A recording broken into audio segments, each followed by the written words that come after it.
Hey guys, welcome back. We are going to talk today about the uh, buying points in basketball, NBA, college basketball. And firstly, excuse the eye, popped a blood vessel, so it might look a little weird to you. But we're going to go over an article that I wrote maybe about a year ago and an analysis in that article that I did. I'm going to pop it up on the screen here for you guys to see. And let's make it a little bit bigger.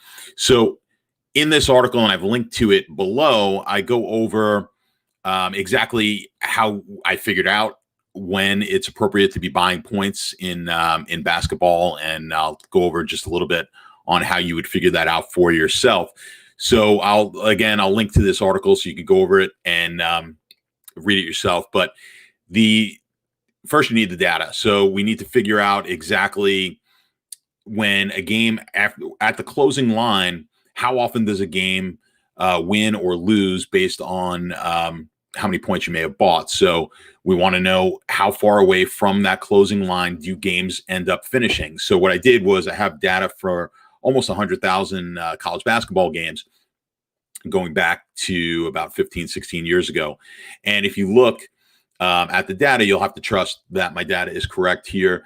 Of course, at the line itself, at the closing number, we are exactly 50-50. 48.9% of those games win, 48.9% of those games lose, right? So there's going to be a winner, loser, or a push. It has to be that way on games, of course, that aren't on an even number. If there's a half a point, there's got to be a winner, got to be a loser, and 2.2% of the games push. So that should hopefully make sense to you. Now, if we move a game a half a point off of the closing line, we see 51%, a little over 51% of the time you're going to win. That means regardless of which team you took, if you move that spread, let's say it was a 6-point spread, you moved it to 6.5 if you wanted to take the underdog, moved it to 5.5 if you wanted to take the favorite, you would win that bet 51.1% of the time. You would lose that bet 47% of the time. It pushes 1.9% of the time, and then you could go down the list. I did this up to 3 points, but when you get to 3 points,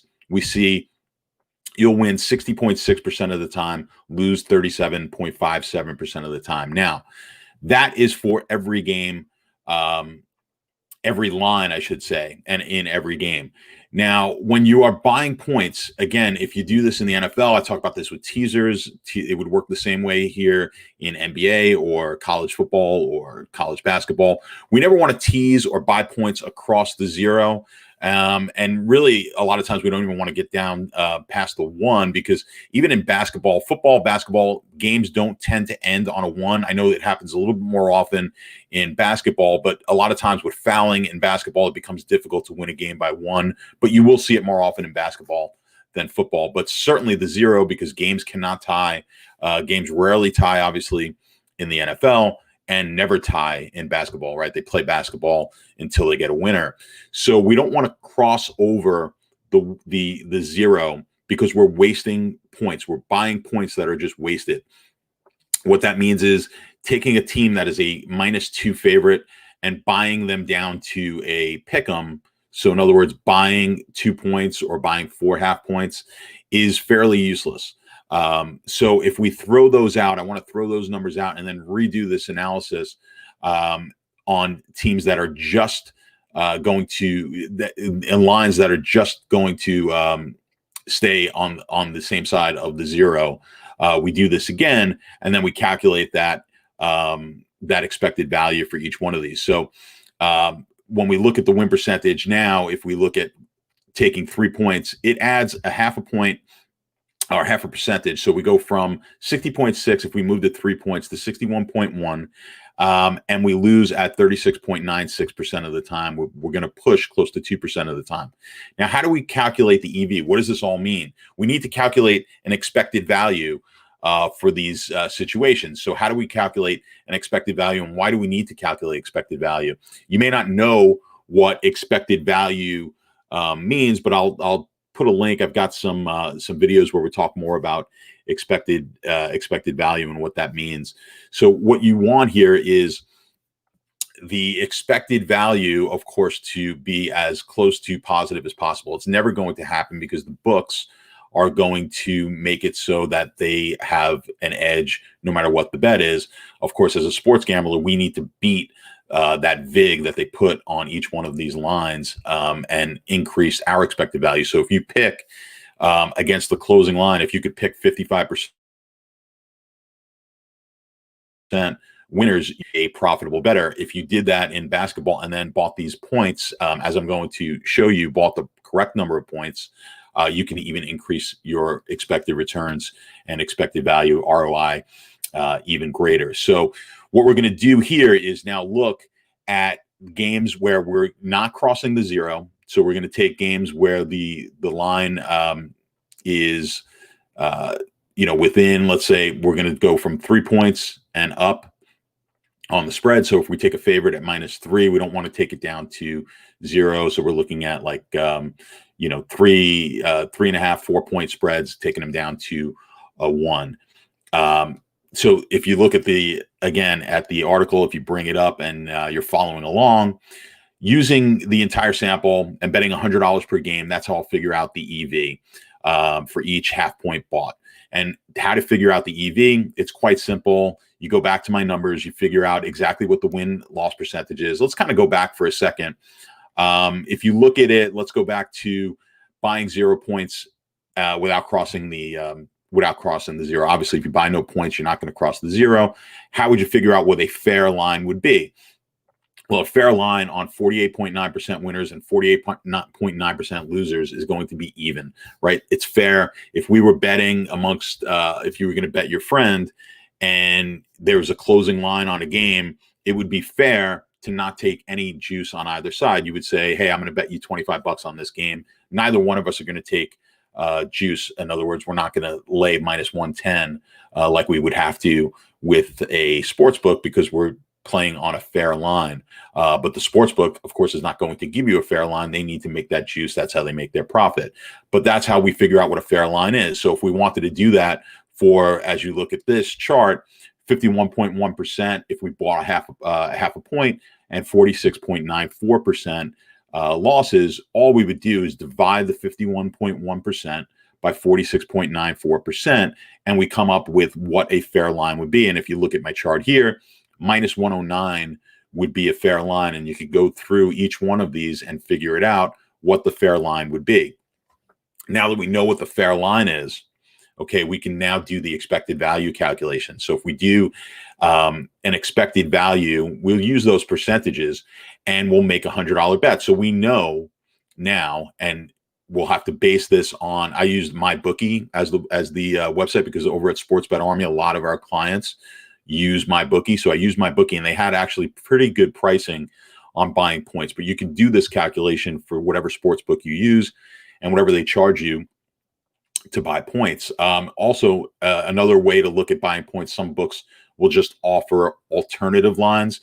That would be the same thing. So if a game is -6 and they're offering you -4 at a certain price, that would be like buying 2 points, right? So you would view that the same exact way. So when we're looking at this and how do we calculate the expected value, quite easily, okay? You're going to take you have to use what the sports book is going to pay. So on buying no points, it's really easy. We go 48.9% of the time we're going to win. And every time we win, we're going to win $100, 48.9% of the time. We multiply that by 100, 48.9% by 100. We get a win amount of 48.9. The losses are going to be, we're going to pay $110 on every loss, 48.9% of the time. So that comes out to $53.78. You combine the two, add them together, and you get an EV of $4.89 on the minus. So on a normal bet, we expect without changing the line, without buying points, we would expect to lose $4.89 if we had no edge in the sport on every single one of our $100 bets. Okay. So then we do this calculation now for each one. So we buy a half a point, and this again is based on the MyBookie odds and the juice that they offer for buying each half a point. Go ahead and do this calculation for yourself on your book. And if you are having some confusion, drop a comment down below, with your sports book and what they're offering, and I'd be happy to help you out with that. So we go down the list. We've got a half a point at minus 120. So we look back up and we say, okay, half a point, I can win that 51.1% of the time. I have to pay 120 on every loss. I'm going to lose 46.94% of the time. So at 46.9, almost 47% of the time, I have to pay $120. That comes out to 56.39. And I'm going to win 51.1% of the time, $100. I multiply that, it becomes obviously 51.1. And I see my EV now has become even worse. So just buying a half a point, I'm expected to lose 40 more cents on every single bet that I make. And we continue down the line with this calculation, buying 1 point with these particular spreads at minus 130, costing me 10 cents to buy that half a point. I can expect to lose $5.58, almost another 30 cents that I'm going to lose. It starts to turn now when I buy 1.5 points. My expected value drops a little bit off of the 1. When I buy 2 points, it drops a little bit more to $5. And when I buy 2.5 points, it drops to 4.28. When I get down to 3, I actually am now beating, and I was at 2.5 as well. I'm beating the expected value at 0 points. Now, these are games that you're not crossing the 3 on. I believe I may have said that before, but you're not crossing the 3, not crossing the 0 on these games at all. So if you just did this and you didn't care if you were crossing the 0, you are going to increase your expected value by $1.62 here from what you would if you were just playing these games flat. Now you do have to risk 170 at MyBookie for in this case. You do have to risk 170 on every bet, where normally you're used to risking 110. But let's look at it now when you do not move across the 0. So same type of calculations. You guys can do this math yourself to double check. But as you go down the list, similar thing happens. When we get to 2 points, it's actually better than buying no points. When you get to 2.5, it's even better than that. And then look at this. When you get to 3, 3 seems to be like a magical number. And you'll see a lot of your sports books now are onto this. And they may, instead of giving you minus 170, you may see minus 175, because they know that 3 seems to be a very key number to where the expected value for the player starts to increase, and you are less likely to lose. So now we've knocked down the juice down to $1.72. Again, assuming you know nothing else and you're just playing these games as a for fun, recreationally, you don't have a model, you're not hitting at a high percentage. Just buying these points is going to increase your return on investment. If you do have a model and you can pick 55, 56% of the time, this is just going to jack up your returns and your expected value on each one of these. So a lot of people don't like to do this. They don't like to buy these points because they don't want to lay 170. Now, if you go back to my my videos, and I'll link to them, click on them on bankroll management and unit sizing and how you need to be playing. I'll talk about that in those videos, where I like to bet an amount to win. So whatever my unit size is, I'm going to bet an amount to win. So if my unit size is $100, I'm going to be risking $170 on these games to win 100. Now, again, it might be uncomfortable for a lot of bettors to say, boy, I don't want to risk 170. I was only risking 110. But remember, look at these numbers.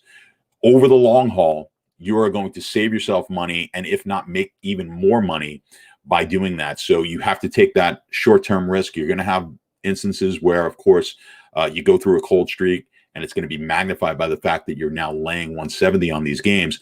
But you will make more money depending, of course, if you can get the right price on that 3. The 3 is key. So you're going to want to buy 3 points.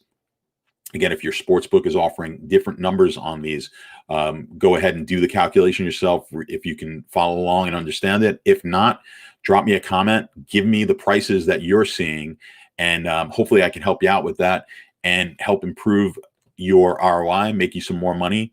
And that's what it's all about. Let's be profitable doing this. All right. So I'll be back soon, hopefully, with some more tips on how to become a better sports bettor.